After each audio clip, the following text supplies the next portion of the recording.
What's up, y'all? LTJ Reeds here, and this is Throwing Light. And if you're not throwing light, you're not acting right. I am icon alert, icon alert. That's all I can say. I've got Judy McCarthy, the very first Miss International Leather on Throwing Light.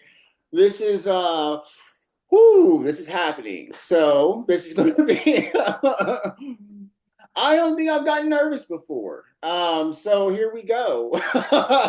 There's so much that we're going to be talking about. I'm so excited to have you on here, Judy. I Thank got you. to, I reached out to you about doing this interview prior to meeting you at Austin Keep Weekend. I am super excited to have you here so we can just be real and talk about the real stuff here. Judy, thank you for being on the show. How are you? Um, Thank you for inviting me to be on this show. And I'm doing well. Good. I really am. Where are you And at it was, right now? beg your pardon? Where are you at right now? I'm in Baltimore. I'm at home and it was kind of exciting. I got a lot of happy Mother's Day and Grandmother's Day messages today, and I didn't expect them because I was reading a book and I looked over and I was like, oh my gosh, look at this. It's Mother's So, Day. Oh, it's Mother's Day. How fitting of it. yeah, I didn't know that. I went and met my mom for breakfast yesterday. She lives in Dallas and I'm in Austin, so it's about a 3 hour drive. And so we met halfway. So it was nice. Oh, yeah. And I bet your mother was glad to see you too.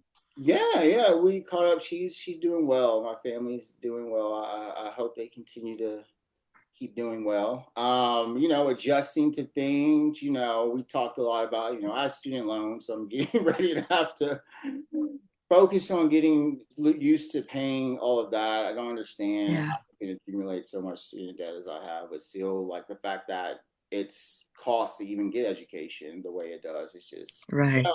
we each have our own definition of what pro life is, and I definitely think education and feeding people and healthcare are just like basic human needs, and you shouldn't be penalized for what you need to survive and become better, and you should. I absolutely agree. I feel like we should be competitive, and you should always want your people to be their best, but we just don't have that fundamental thought process here in the United States, especially right now. Judy, I mean, let's talk about it. Um, it is crazy. It's really crazy right now. There's a lot of firsts that have happened in the 2020s for sure. We went through the pandemic. Texas had a crazy ice storm, and now we're in an era where people are trying to erase all the progress that has been done. It has to be exhausting to watch this, Judy. It has to be exhausting. It's terrifying, actually.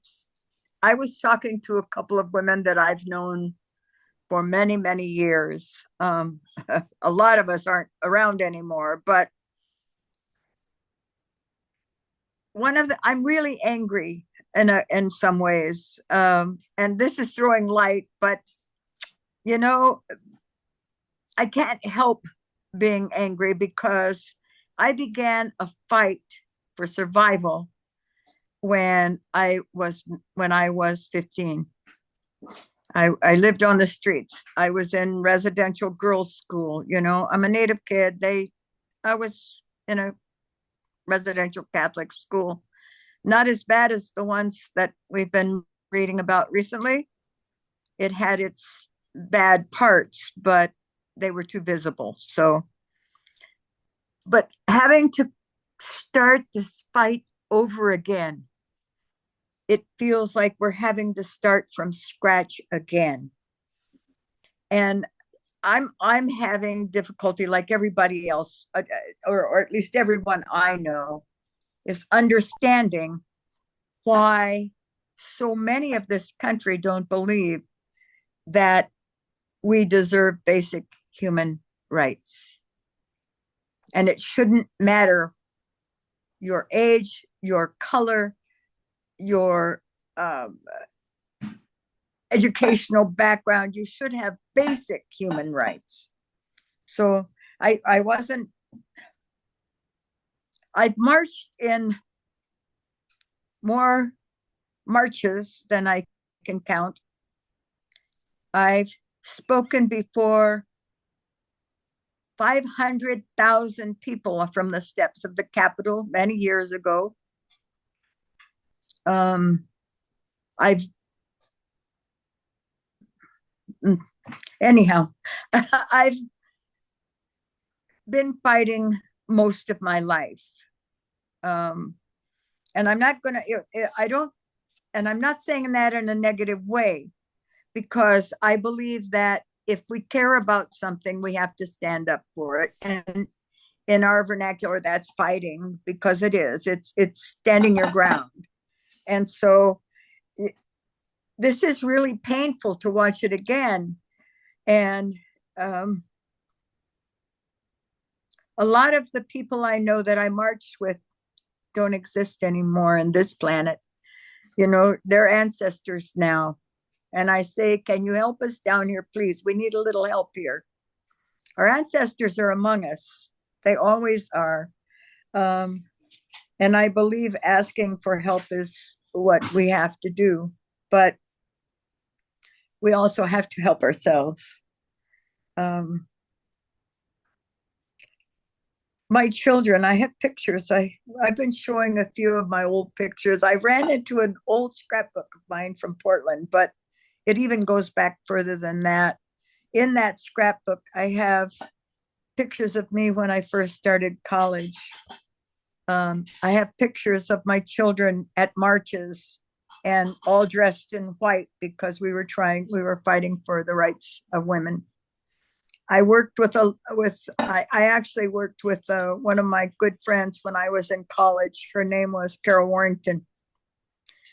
She lost 3 sons in the Chicago riots. They were all members of AIM.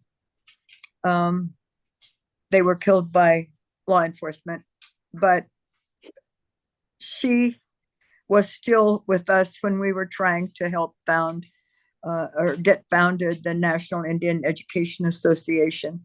So, you know, it feels like all my life I've been fighting on multiple levels because I'm Native, I'm a mom, I've got kids, I'm a woman, I'm a leather woman, I'm gay, you know. All of those all of those areas are areas where there are a lot of people who would rather I didn't exist. Um, oh gosh, there's just so much. You know, I'm going to be 80 on June 18th. I'll be 80 years old. I was living on the streets as a boy when I was 13. I married when I was 15 to keep from being sent back to a school. I had 6 children. I've lost my eldest. But I have a belief that you can never have too many children as long as you don't have to birth them all. So I have a great number of children in this world that I've adopted because, well, this is we used to have family dinners. I love to cook too. Food is medicine, and feeding people you care about good food is feeding them medicine as well. And we were having a big family dinner, and our big old table, that's where I'm at right now, and the table is like this whole room pretty much.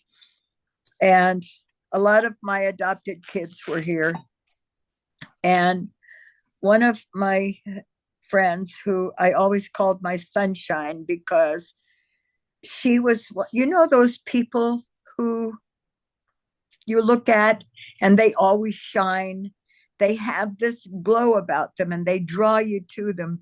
This young woman was like that.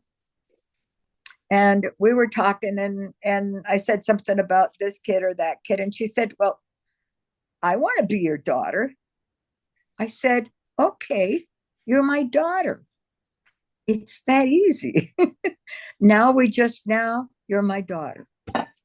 And um but she always felt like that anyhow. I, I had 6 children, as I said. I have 22 grandchildren, and I have 24 great grandchildren and 3 great great grandchildren. and multiples of grandchildren that I love dearly all around this country. Now, I'm a cantankerous old fart. You know, people say this nice, sweet little old Graham. No, I'm not. No. Mm-mm. Um, I try to be, but that's not quite who I am. um, I've been in a few battles, and it looks like we've got more.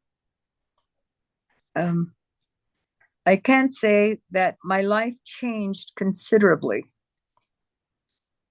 when I learned about the leather community, because the man who I came out in the men's community, or at least my first experience with leather was a men's community. And like I said, I was living on the streets. I was 13. My best friend, Larry, was 25. Larry was this beautiful, beautiful young man. He was gorgeous. But he was a little kind of slow. You know, he wasn't real quick on things. He was good and he was solid and all of the things that you need to be a good human being.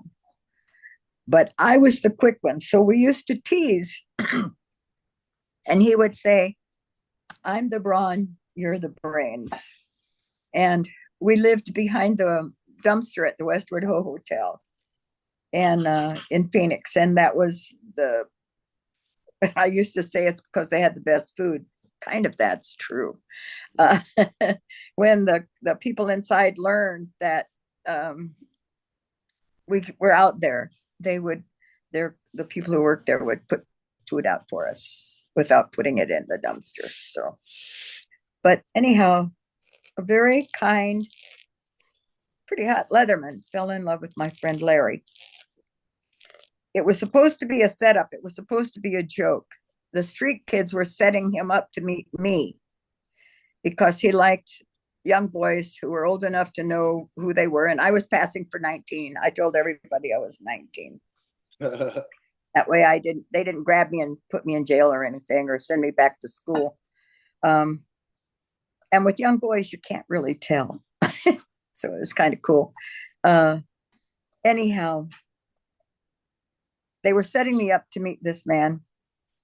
And we were all at on Indian School Road. We were just before Central. There used to be a Denny's there, and everybody hung out at the Denny's. That was the gay mecca place in Phoenix. And we were all standing around talking, and the guy was coming up behind us, and I didn't see him. And one of the kids pointed at me, was standing in front of me, and he pointed at me. And the guy went, "That's not a boy, that's a girl." So I turned around. I said, "How did you know?" He said, "Hips and hands." And I've remembered that all my life, hips and hands. And in a lot of ways, it's often true. But anyhow, he fell in love with my friend Larry. He was a leather man. There was one bar in Phoenix at the time. It was a cowboy bar, but on Friday nights, the leather guys would go there. And my job, and I just told that this weekend, but somebody caught it, that and I never thought about it that way, actually, that I was bootblacking before I even knew what it was. But my job in that house was to I loved cooking. I cooked all my life, even when I was very young. My grandma taught me. So I would help serve food. I would make sure everybody had food. There was a room I wasn't allowed to go in. That was the room where everybody went in to do whatever they did. And I wasn't allowed in that room. But like any curious kid, I made sure I saw what was going on in that room.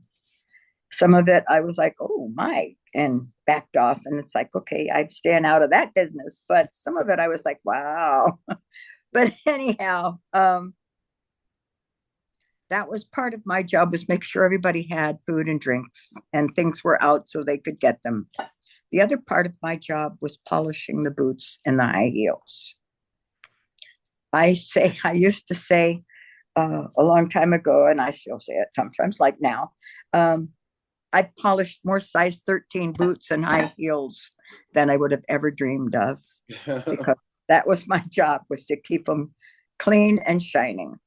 We didn't have all the products the kids use now, so I would be lost out there probably now. But Did you have so any experiences boot blacking prior to that? no, So you no. did you just pick up and learn it? Well, he showed me the I don't want to use I don't use his name that often, but his name was Stuart, and Larry was my friend, and he showed me this is how you do it, and that's how I did it. So it was a learning. It's like, um, it's I've been really blessed with the people that come into my life. Uh, uh, I like people, and I especially love our people, because I don't know of any community that's more open or more willing to listen. Sometimes we're pretty stubborn, and but so we have our issues, but everybody does. However, it's inclusive. I just got a good example of that when I went to Austin. I was at Austin Kink Weekend, right? Yes. And there's a lot of new things that I haven't seen because I haven't been out and about a lot. I mean, it's just seems to have begun again, this new wave for me. But I feel like we have to be visible. You can't hide away. And anyhow, and I was being taught how to pet a puppy. I know I love puppies, and animal rescue I've been doing for years, but um, the puppies in our community, now I know some puppies from way back, but it was different. There's a whole new, it's like imagination that's just opened up, and watching how joyful that people in their puppy personas can be, and kitties, and bunnies, and Sarah Vibes. I was asked a number of years ago to do a workshop. A TNG group in Philadelphia had asked me to come and be part of their group and just talk. Well, I was the old fart on the panel, and Sarah Vibes at that time was our IMsL. And I didn't know her well. I just thought she was adorable. But, you know, uh, anyhow, I went, and she was talking about furries and vetting and woo. I didn't know what those were. See, our language, but I did. I just didn't know because the language has changed. Right. So I'm asking people to please be kind when we don't know what you're talking about, but I'll ask. So I said, okay, now you have to tell me, what's a furry? What's a furry? And she told me, and I went, oh, that sounds like fun. That sounds cool. You get to be whatever furry creature you want to be, and live in an alternative way again. You have So a lot of communities that are moving away from the pup title to the pet title. So like it incorporates, yeah, I've noticed. it's not just pups now. So. Yeah, so that anyone who is a pet, and um, I've always been a butch top. I have a little story. When I knew that that wasn't going to change. My partner Sashi, when I moved to Portland, Oregon, I met Sashi in Michigan Women's Music Festival in 1982, because the following year I was living in Portland. Um, and I stalked her. I'd never stalked anybody in my life, but I stalked her. I was just completely fascinated by her. But so I kind of fell for her pretty hard. Um, that was the first time I really saw leather women playing. And it was at the Michigan Women's Music Festival. Didn't want leather anywhere near it. Shankar helped make that change. They didn't want us there. We weren't welcome. There was no play space. The disabled women allowed their tent for us to play in that night. I remember sneaking in under the tent to get in and watching what was going on. So I got to watch women playing and knew that I had found my place. I knew that. But anyhow, as I was leaving, I was very shy. I always have been. Most people don't realize that uh, I tend to be really shy about certain areas of my life. So I wasn't going to come on to Sasha. I just thought she was hot. Yeah. I've kind of changed that a bit now, but back then. So I stalked her. And my last day, the last concert, the last everything, we were all the whole bunch. There was a group of dykes from Syracuse, New York, a lot of them from New York, and I had been invited to be part of this group because my coach, my ball coach, was part of that group and had moved to Phoenix. So I leaned over to Sasha and I said, no, she asked me if she could walk me back to my truck because I drove, and she did. And just before I got in my truck, I turned around to her and I said, I just have to tell you, I think you're the most beautiful woman I ever saw. Sashi screamed at the top of her lungs, why didn't you tell me sooner? So then she asked me if she could kiss me. And I said, yes, of course I did. And so we kissed. And that was the first time in my entire life my knees buckled. I've read stories, you read it, but it really happened. And so we made a deal that if we were ever single and in the same place at the same time, we would have a date and see what happened. Well, the following year I was in Portland. Long trip, long story, and we had a date. I was there until my birthday. I flew back to Phoenix. Well, actually, no, we drove. It was an old Volkswagen and I had to keep it running. But we drove back to Phoenix and I packed up my paintings, my clothing, my books, and my car in a big U-Haul. And the Dyke story happened to me. The big U-Haul drove to Portland, Oregon. And that was that beginning. But Sashi was involved in everything.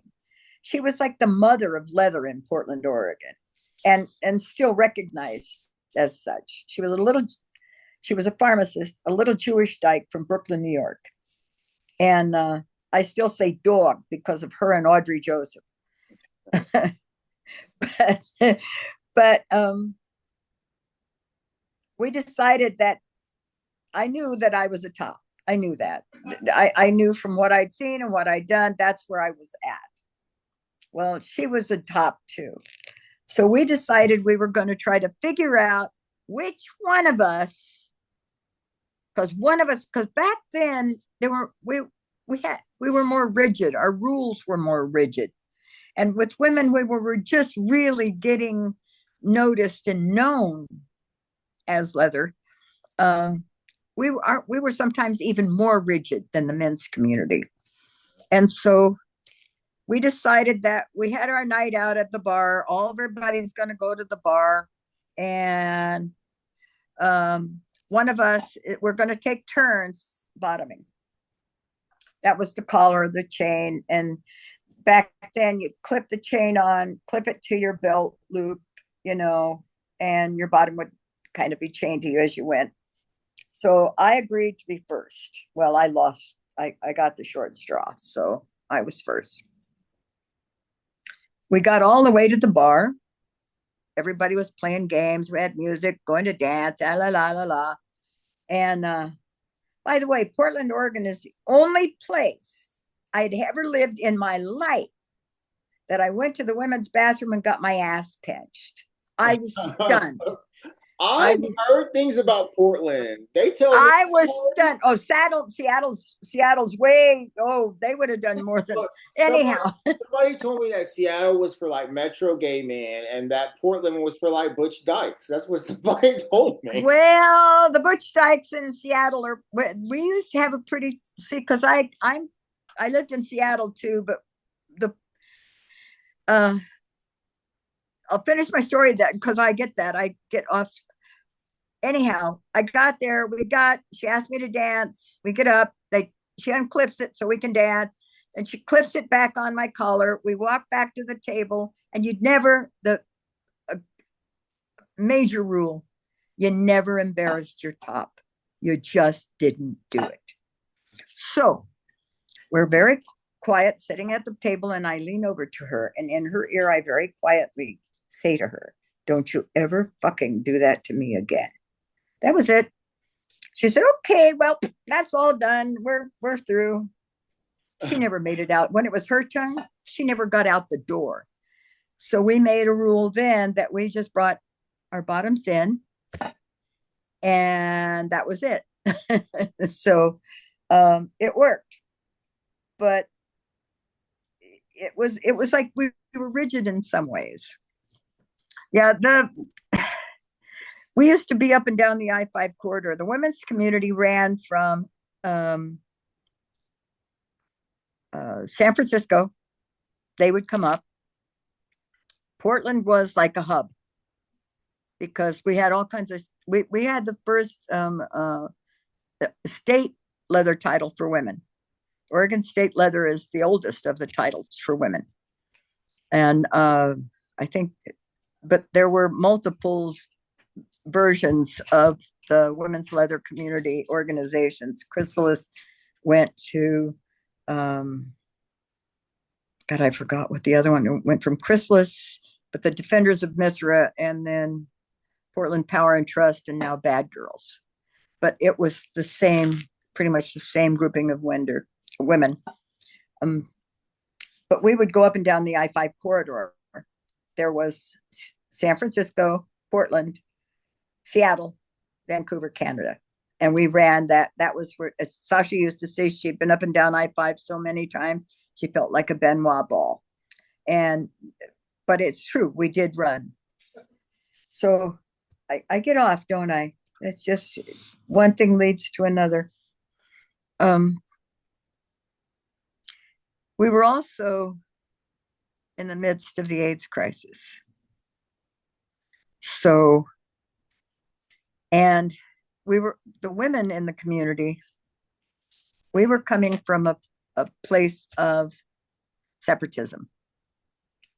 And that separatism wasn't because of the men's community.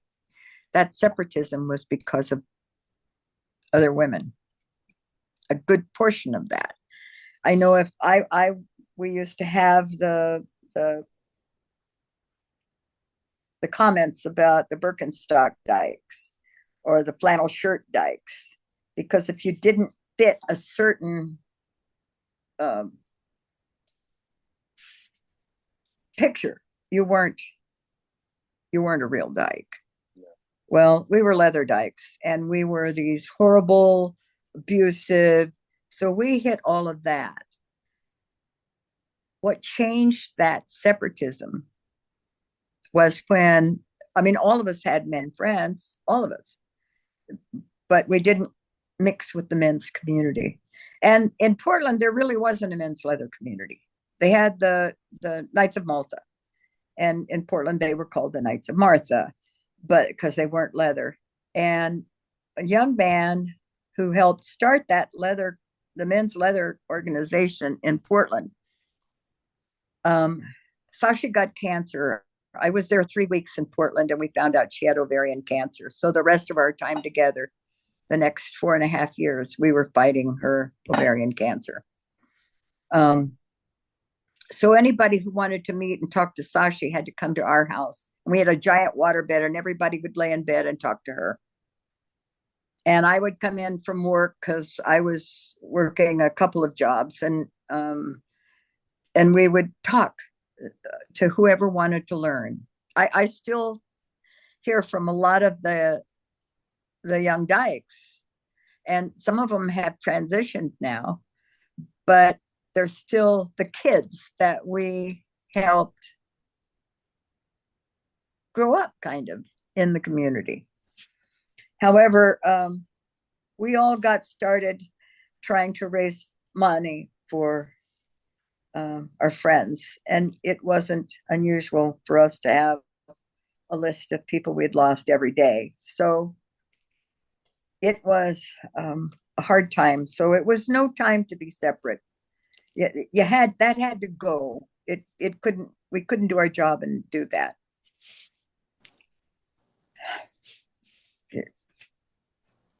I'm sorry. It's a hard time because those were hard times. No, I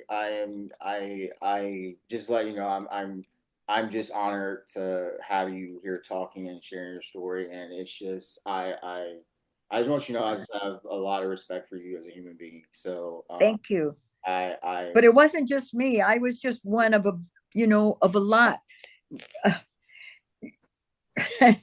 It's so funny because I was one of the people who was fighting to get, when we said gay pride, to add gay and lesbian pride. And the guys would ask me, why do we have to say that, gay pride? I said, because when that outside world says gay, they don't see us. We don't exist. We're invisible. They mean men. And so by fact that they have to say lesbian, they have to recognize that we exist.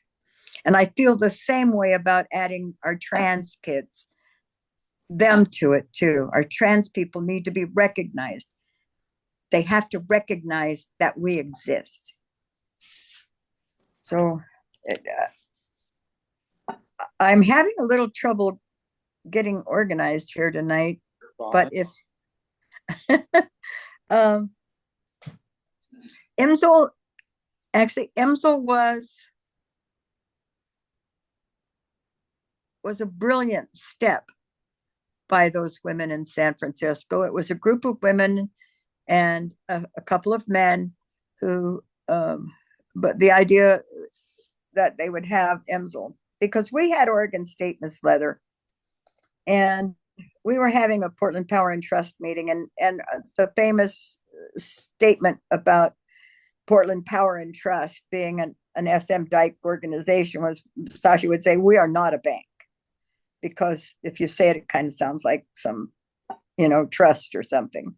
Yeah. However, we were having a meeting at our house, and Kathy Gage called. A lot of people will have heard this story because it's one I'm really fond of telling. Kathy Gage called our house the night of that meeting, because we had our meetings at our house all the time, mostly because we had a huge stable. We had a good sized house, and we had a big porch for the non-smokers to go hang out on. So Sashi answered the phone, and she listened, and she talked to Kathy and listened, and then she said, hold on just a minute, just hold on a minute. And she looks to the group, all of us sitting at the table, and she said, so this is a woman named Kathy Gage. She's from San Francisco, and they're going to do this contest called International Miss Leather. Can we support that? And we all looked at each other and went, yeah, sure, we could do that. So she got the support of Portland Power and Trust. They had talked to the Outer Limits up in Seattle and got their support. The Outcasts in San Francisco at that time were supporting. So and then they asked us to hold a feeder contest to send contestants to the contest, and we agreed to do that. Well, people ask me how I ended up being International Miss Leather. So this is one of my, this is a story that and it's the truth, for sure. There were two bars in Phoenix, in Portland that we used, that women went to. we had the primary domain, and I'm kind of noted for saying that was where you had a new date, somebody wanted to impress, you know, nice dinner, nice bar, good music, kind of uppercut on the, it was on the, across the water from us. We were on the east, that was on the other. I have to remember that. Yeah. And uh, it was called the primary domain. And Kate was a friend. I mean, you know, she had events and music and things like that for us. The PD, I mean, that was the primary domain. The 927 was our home bar. That was a bar we'd ride up, you'd see the bikes all around outside. We wore our leathers, we danced, we cut, raised hell, we played pinball, we did stuff like that. Well, the 927 wouldn't have been real conducive. We held a couple of contests there on their stage, but Kate wanted to sponsor this first theater contest. And so we came up with a new title. It was Portland Leather Woman. I made the sash, as a matter of fact. I built the stage. Kate wanted a stage that I used to build houses when I was young, and worked as a general contractor for a while. So Kate wanted to, she agreed to give $500 to the winner to go to San Francisco and compete. So she said she needed a stage that would cover the space, but she could fold it up small enough to carry it downstairs and store it in the basement when it wasn't in use. So I designed it. I had a crew helping me. We built it. And so I'd be over there building the stage because we built it in the space. So after it could be folded and put away. And I went home one day early. I don't remember why. I just, maybe for food, I don't know. But I went home early and I came in and there was a whole bunch of women sitting around my dining room table with Sashi in the middle of it. And I said, hey, what's going on? And Sashi said, you got to leave. You can't be here. I'm like, why can't I be here? She said, you can't hear what we're doing. You can't hear what's going on. I said, why the hell not? And she said, because you're going to run. I said, I'm going to what? I'm going to what? She said, yes, you're going to run for this contest. Well, here's the thing. I had been asked to judge as soon as I got to Portland. Sashi had me in everything. I was on the Old Dykes Home Committee. I was on every committee that she was involved in, which was nearly everything that was going on in Portland in the community. And so I judged the first time I was there, the first contest that was happened while I was there. I was one of the judges, and I was like, these aren't leather women. Who are these women? And then I heard that they hadn't had a real leather woman running for this. And I said, what the hell's the matter with this community? Why don't we have real leather women running for a leather woman's title? This is ridiculous. And so I bitched, and then I bitched a bit more. I have a tendency to do that, bitch a bit too much. And so I grumped about it. And so she said I was running, and I was stunned. And I said, not happening. Not me. I'm not running for anything. Before that, when I was bitching at the contest, my friend Lamar Van Dyke and JC Collins were judging with me, and they said, well, why don't you run? I said, hell no, not me. I'm not running for anything. No. I'll help them work it, but I ain't running for nothing. And Sashi came over with her 5'3" 3¾ that came to about here and looked up at me, and she said, put up or shut up. And she meant it. And I went, okay. And everybody's looking at me like, what are you going to do? I said, okay. So I left, went back to work. But I ran. The interesting thing is there were 7 of us that ran for that Portland Leather Woman title, and every single one of us were members of PP&T. So I guess it just takes an emphasis, you know, and the rest, I know I every now and then I go, I wonder if she had any idea what she was getting me into. You can only wonder, huh? Yeah. Well, I have no complaints. I have none. So Judy, I have we're getting towards the end of the interview. I have a question for you.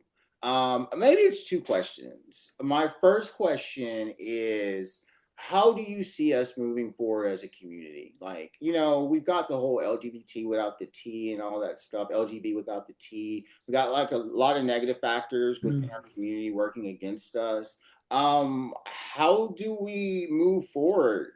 And what are some strategies we could think of in terms of keeping that unity? A couple of things that because I'm not tech I'm technologically challenged, but I read a lot of what's going on online. Online has been a blessing, but it's also a horrible curse for our community because it's used as a platform to attack each other. If we had to do face to face and talk to each other, I'm willing to bet that 90% of that nastiness wouldn't be there. There was just a major upheaval that happened at IMsL. There are things that need to be fixed, and there's no question it needs to be fixed. But people without having any information whatsoever started attacking. There was, and the people involved, we're actually dealing with the issues and trying to make it better. Like nobody knew exactly what happened. It takes time to figure out what happened here. Yeah. And you have to allow them time to figure it out, not just start attacking each other, because that doesn't build a thing. The other thing is we're being selective. This community has always been very opinionated because we're people who give a shit about what we're doing, but sometimes we lose sight of the fact that so does this person over here and this person over here and this person over here, but all of us are a member of the same community. And when the outside comes in to get rid of us, they're not going to say, well, you guys are okay, so I'll just take these over here. They're going to say, I've taken you and you and you and you. And so us fighting each other isn't going to help us have any strength at all. We'll lose it. I agree. One of the things that happened during the AIDS crisis that was more than, I don't even, I've got, anyhow, one of the things that we could take some lessons from, it was one of us trying to fight this shit and stop losing our friends, made us deal with each other, even if I didn't like you over there because you're doing this and this and this, but you're over here doing what we really need to be doing to help these people survive. Then that's what we did. I am adamant about this. The women's community, I was a separatist.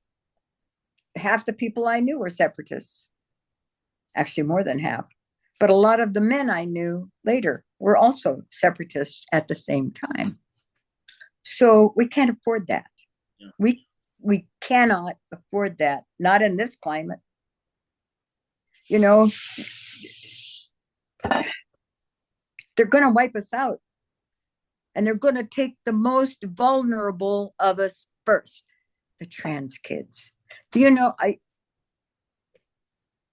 I say this, I maybe shouldn't say it on this. Well, it's been so many, maybe the time frame has worn out. The statute of limitations are passed. But I helped run drugs during the AIDS crisis. And I was proud that I did that because we could get drugs on the West Coast that our people need to survive, that they couldn't get in the Midwest. You couldn't even have a damn dildo in Chicago and Illinois. Come on.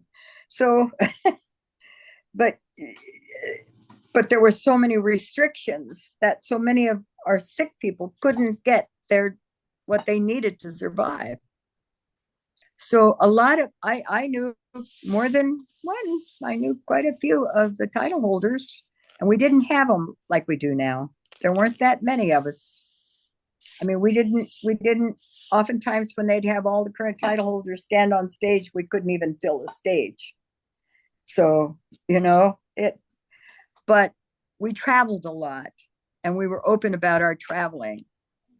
And so we could carry things and get them to different areas.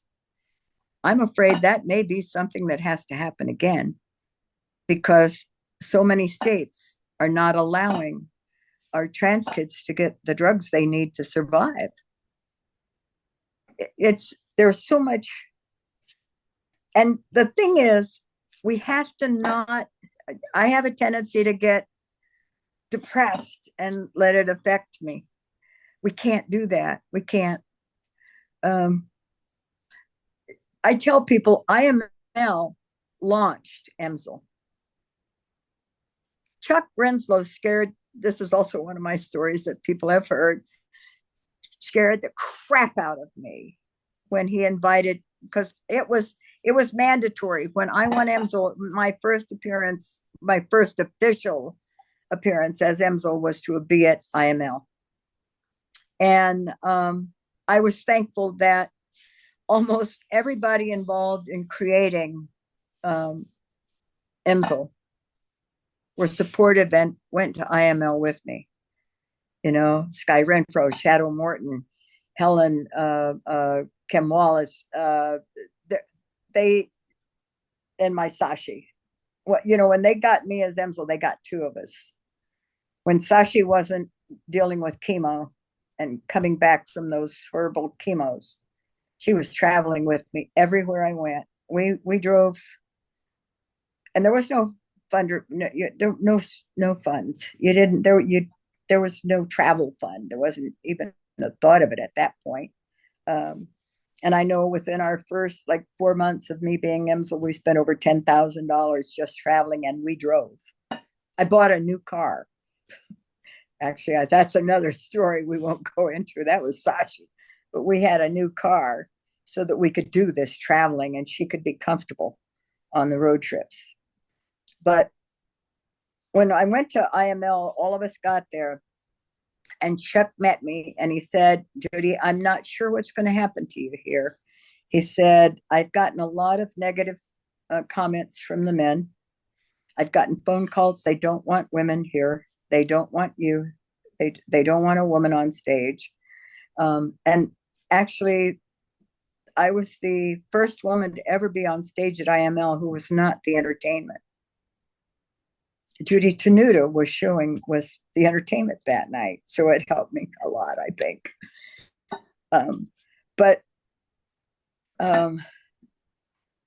So he said, I don't know, they may throw tomatoes at you. I don't know what's going to happen. So I'm like, okay, well, this is what I do. And I can still remember what I said because I was agonizing in that hotel room and I actually wrote what I wanted to say on a pizza box. We had gotten pizza and all of us had that pizza. And then I'd run down to Sky and Shadow's room and I said, Sky, I need you to help me with this. Will you read this and see what you think and will you help me? Sky said, yes, I will. So I said, okay. So this is it. And so when Judy Tenuta came out, that was in that big center, where the balconies were all full. It was just, and when she was going to be introduced, the whole place started screaming, Judy, Judy, Judy, Judy. And she came out and she did her thing. And then I wasn't next, but a little later in the program, Chuck came up and was getting ready to introduce me. And he said it, and the guys realized it was me, that it was, but he was introducing me. And all of a sudden, this still makes me I tear up because the entire hall started screaming, Judy, Judy, Judy, when I walked on the stage. And I remember the talk because it was about separatism, and it was about how it we need it. We have to have it. I still say we still have to have our separate spaces. Where it hurts us just when we take it to the point that we negate everybody else around us and we're this little solitary, vulnerable group. Because, we separate from our families so we can grow up. We separate in so many ways through our lives to help us grow and gain wisdom. Separatism isn't bad, but creating it as an only is bad. It's what we can't afford. You can't afford to say, well, those group over there and those group over there and those group over there. But they also, I said, the thing is, because I was a separatist, staunch separatist. And then when I didn't want to be separate anymore, okay, how do you do that? I didn't even know any of the guys to like go say hey at. So how do you change that? How do you make it better? And I asked Sky to stand up. I said, I'm going to ask Sky to show us how to change this. And Sky stood up and walked down front and to one of the tables right at the stage in front. And she walked up to a young Black man and she stuck her hand out and she said, hi, I'm Sky Renfro. Who are you? It was that simple. It's that easy. And don't be afraid to make the first step. I think that Now, needs to hear that a lot about making the first step. I think a lot of people are afraid to, and I think that sometimes people are even afraid to make those interpersonal connections. Because at some point, as human beings, some of us are scared of being lonely. Some of us are scared of actually having a connection, and then we yeah, we obsess with losing the connection before we ever have it, and we cheat ourselves out of these potential amazing connections we can have with people because we right. get in our way. And It's true. um like I don't know, it's just it's an amazing opportunity for me to be able to you tell these stories of what I perceive to be important in history, and it's your history, but it's everybody's history in a way. And It is. I want to thank you for being on the show tonight, and I definitely am just willing and hoping that we can continue working together at some capacity. I want to be somebody in this community that takes to heart all the steps that have been taken before us, but also recognizing that we're having to take some of these steps again, and it didn't have to be. Um, Right. but I want to spearhead moving forward together. And I hope that the work I do um, is very well in line and garners the respect of people like you in the community. I'm doing here throwing light because I'm trying my best to be a bridge. Um, Yeah. and I don't always know what I'm going to get when I do these episodes, because I want them to be organic and everything like that. But I grow. I grow when I do these. Each one of these I grow. And I'm sitting here with someone that just when we were starting this interview, I mean, it was hard for me to contain my emotion because when you talk and you tell us these events that have gone through your life, they're real, and it gets me back into that place where I feel a little responsible of what's happening now because it's my generation, and I'm just trying to look for ways to try to bridge the gap between our elders and our youth. I don't understand Yeah. times today, and I can't 100% understand what our elders have gone through, but I can only listen and be a bridge. And Yeah. so I thank you for being on the show. I hope to have Thank you you back for on asking the me. show again, most definitely. I like I said, I it's just such a weight to have you on the show, and it just means so much. and we're here. We're here, and you've got this family behind you of people you probably never even met before that are behind you and want to see you at peace. I want to see you at peace, Judy. I want you to be able to take a breath before you go into this earth. I want us all to be able to just breathe. And so I'm going to keep doing this until I've touched every continent. I'm going to keep doing this. And this makes me even more so committed to throw light, is picking up whatever light that you have in you and making sure that I keep people with me as I move forward in my life. I've lost some really important friends that I wish could be here to see where I've gotten, and I've lost some trans, Yeah. and they go with me everywhere, Judy. They go with me everywhere, Yeah. and you are a part of me now, and I'm a part of you, and I want And to. you're a part of me. So I love you. Thank you so much for doing this. And Judy, there's one thing you have to do before we end this interview. Are you ready? Okay. I'm going to count to three, Judy. And when I count to three, you're going to say, if you're not throwing light, you're not acting right. Okay. We're going to practice. You ready? Okay. All I'm right, here we ready. go. One, two, three. If you're not throwing light, right? Wait, what was that? If you're not throwing light, you're not throwing right. Right? It was close. If you're not, he said, if you're not throwing wave, you're not throwing light, you're not throwing right. See, I got you confused too. But that one works too. If you're not throwing light, you're not throwing right. Thank All you right. so much for Thank you asking so me to much. do Of this. course. Yes, thank And you so much. and I know our community is strong, but I know it can be so much stronger if we just say hi. I'm Judy. Yeah, Who are you? thank you. Thank you. Thank you. All right, y'all. That has been Throwing Light. Please share this interview. Everyone that's watching, just share this interview. Do me that one favor. This has been Throwing Light. LTJ, I'm out.